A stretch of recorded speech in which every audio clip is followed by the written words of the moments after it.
ആനായ നബി സല്ലല്ലാഹു അലൈഹി വസല്ലം പറഞ്ഞു, ഖൈറു മാ ഖുൽതു അന വന്നബിയ്യൂന മിൻ ഖബ്ലി ലാ ഇലാഹ ഇല്ലല്ലാഹ് വഹ്ദഹു ലാ ശരീക ലഹു ലഹുൽ മുൽക്കു വലഹുൽ ഹംദു വഹുവ അലാ കുല്ലി ഷൈഇൻ ഖദീർ.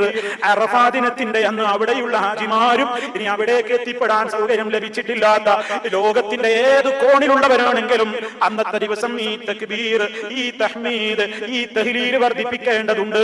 അന്ന് നരകമോചനത്തിന്റെ ദിവസമാണ്. അത് അറഫാത്തിൽ നിൽക്കുന്ന ഹാജിമാർക്ക് മാത്രമല്ല, ആ സ്ഥലത്തിന്റെ പ്രാധാന്യം അവർക്കുണ്ടെന്നോ എന്നതിന്റെ പ്രാധാന്യത്തിന്റെ പുറമെ ലോകത്തിന്റെ ഏത് മുക്കിലുള്ള മനുഷ്യനാണെങ്കിലും അവൻ ആത്മാർത്ഥമായി കൊണ്ട് അല്ലാഹുവേ നരകാഗ്നിയിൽ നിന്ന് നീ എന്നെ രക്ഷിക്കണേ എന്ന് പറഞ്ഞാൽ അല്ലാഹുവിന് ഏറെ ഇഷ്ടമുള്ള ദിവസമാണത്. ശൈത്താൻ ഏറെ ദുഃഖം അനുഭവിക്കുന്ന ദിവസമാണത്.